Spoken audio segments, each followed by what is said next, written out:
Hello friends, are you ready for a dose of fear? Today's scary story is called She Found Her Way Into My Home. Please, I don't know what to do. I've tried to tell my wife about this, but she's a science teacher, and thanks to my history of practical jokes, she thinks I'm kidding. There is something stalking me. I don't know what it wants, but almost every night since I started seeing it, it has terrorized me. It doesn't touch me, it doesn't communicate in any sort of way, it just fills me with horror. If I seem to ramble, please forgive me, I haven't slept in several days. We live in the second floor of a duplex, with stairs down the back of the house to the basement where the laundry machines are.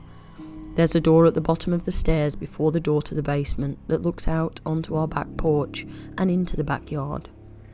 6 days ago, I was going down to the basement to bring up some laundry and I glanced out the door as I passed. There was a figure standing at the far edge of our yard.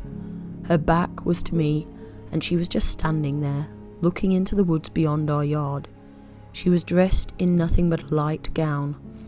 It had lots of flowing material coming off of it that was whipping around in the air slowly.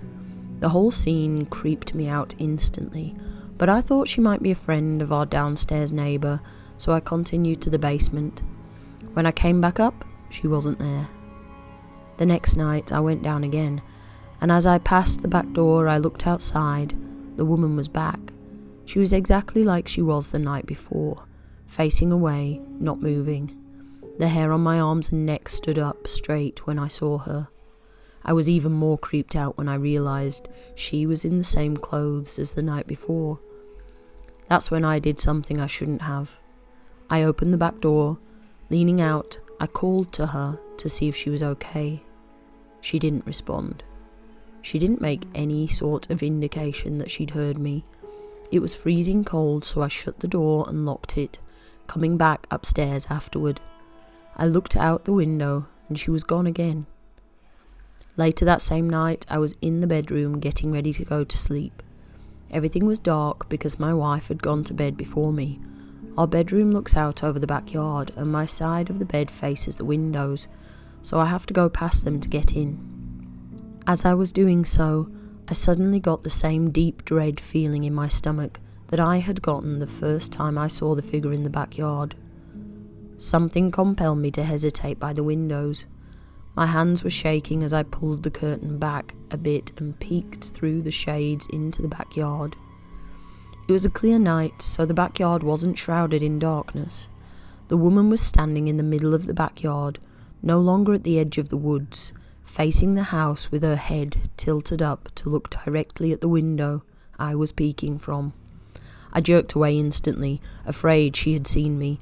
Her face was covered in shadow and hair, but I saw her chin and nose, a sharp nose and a thin chin. Grey. Her skin looks grey, I think. Her hair is black and long.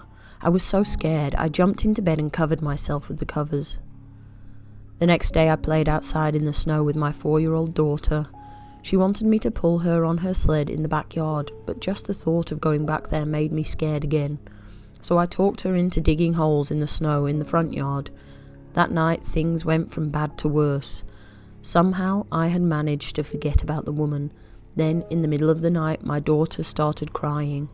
Our bedroom is just across the hall from hers. I thought she might need to use the bathroom or just be having a bad dream, so I went into her room to see if she was okay. She was uncovered, curled into a ball on her mattress. I pulled her covers over her, and that's when she whispered to me, "Daddy, there's someone in my closet." Instant goosebumps. I turned my head slowly towards the closet door at the end of her bed. Normally the closet was shut, but now it was open.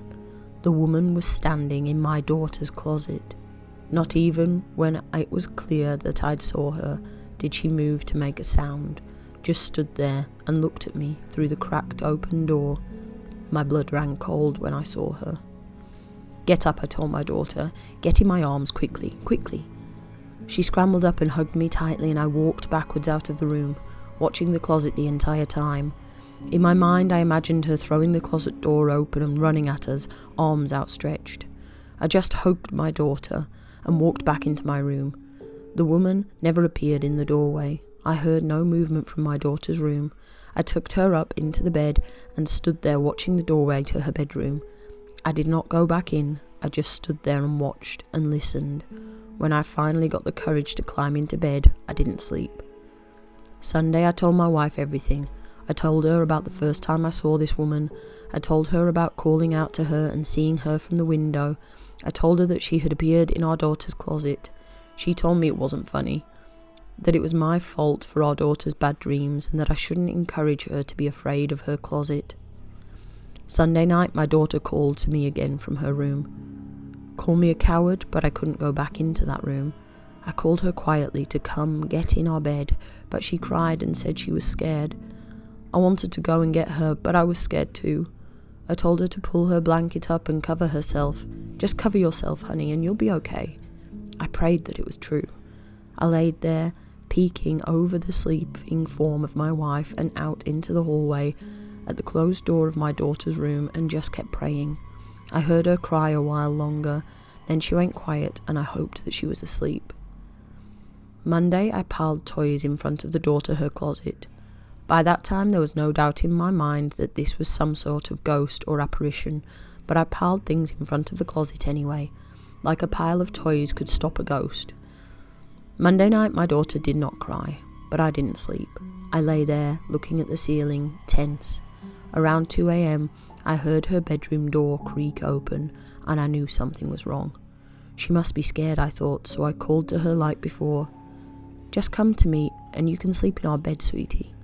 But she didn't come. I peeked over my wife. The woman was standing there in the doorway to my daughter's room. Her arms hung at her sides, her shoulders slouched down, her gown was dirty, like it hadn't been washed in years, and hung off her like torn rags. I wasn't breathing, I wasn't blinking. I just looked at her, and she looked at me. I thought, this is it, I'm going to die. She never moved, never made a sound. I whispered, please go away, please leave me alone, please, I'm sorry. I couldn't look away. If I looked away, she will get closer, I was sure of it. If I close my eyes, when I open them, she'll be standing over me, looking at me. At some point, she was gone. It's like I fell asleep with my eyes open. I don't remember her disappearing, just that I was looking at the doorway and she wasn't there anymore. Last night I lay awake waiting. I asked my wife to shut our bedroom door because the nightlight in the hallway was keeping me awake. It was stupid. I don't know what I was thinking. Like clockwork, I heard my daughter's bedroom door creak open. I held my breath, then I heard the floorboards in the hallway creaking, and I started shaking uncontrollably. I heard our bedroom door open, and I knew she was standing there in the doorway, not moving, just looking at me. I didn't look. I couldn't. I did what I had told my daughter to do and pulled the covers over my head. I am a complete mess, a zombie at work. I don't want to go home anymore. I think I see the woman in other places, a glance while driving, and I think she's sitting in the passenger seat of the truck behind me, or standing down the street as I drive off. Just sitting here at my desk, someone passes behind me and I jump. I'm afraid that if I turn around she'll be there, waiting for me to look at her. And what if I saw her face? I don't want to see it. I don't want to see her anymore, but I don't know what to do. The only hope I feel is that, for unrelated reasons, my wife is talking about moving, but our lease isn't up until May. I don't know if I can hold out that long. Thank you for joining me today. If you got the creeps and enjoyed this story, then please like, comment and subscribe. And join me again next time for another dose of fear.